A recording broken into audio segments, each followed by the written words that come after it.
सोचो 13 अप्रैल 1919 अमृतसर, बैसाखी का दिन। लोग खुशी मनाने आए थे, पर उन्हें क्या पता था ये दिन भारत के इतिहास का सबसे खूनी दिन बनने वाला है। आज की कहानी सिर्फ गोलियों की नहीं है, ये कहानी है जुल्म की, खामोशी की और लाशों के ढेर की। इस कहानी का नाम है जलियांवाला बाग।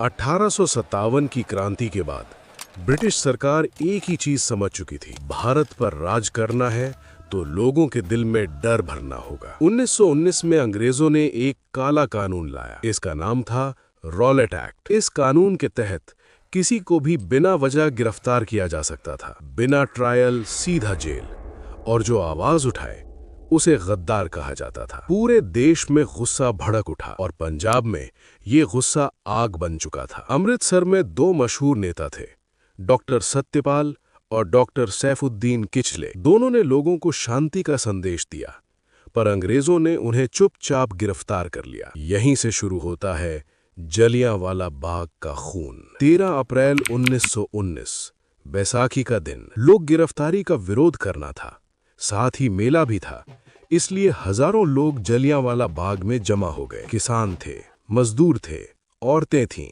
बच्चे थे।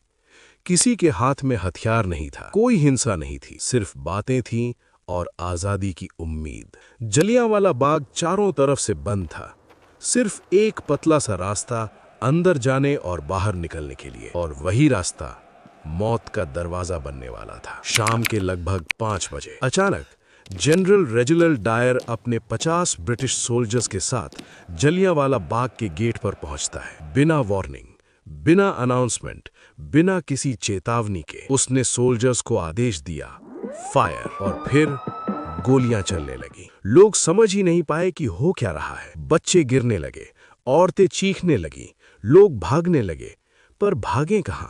गेट बंद था, दीवारें ऊंची थीं, गोलियां सीधा भीड़ पर चल रही थीं। जहां लोग ज्यादा थे वहीं फायरिंग होती रही।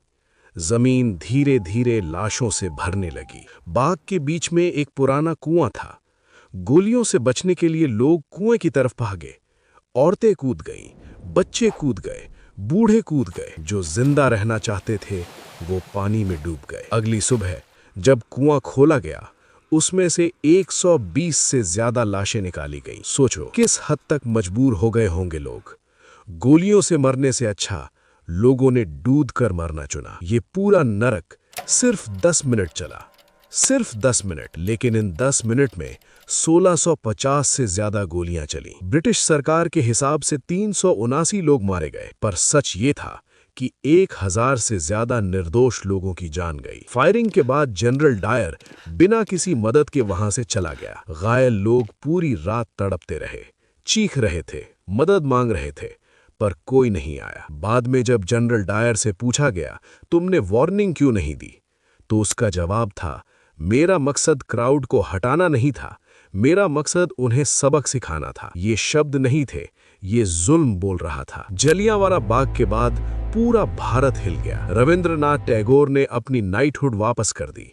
महात्मा गांधी ने नॉन कोऑपरेशन मूवमेंट शुरू किया। ये गोलियां सिर्फ शरीर पर नहीं चली थीं, ये गोलियां ब्रिटिश राज की नींव पर लगी थीं। जलियांवाला बाग सिर्फ एक जगह नहीं है, ये एक याद है। उन माँओं की जिन्हें लाश मिली, उन बच्चों की जो घर वापस नहीं आए, और उस दिन की याद जब भारत ने फैसला कर लिया, अब और नहीं। अगर आपको ये कहानी दिल तक पहुंची हो तो इस वीडियो को लाइक करें, शेयर करें और कमेंट में लिखें नेवर फॉरगेट, क्योंकि जो इतिहास भूल जाता है वो उसे दोबारा जीता है।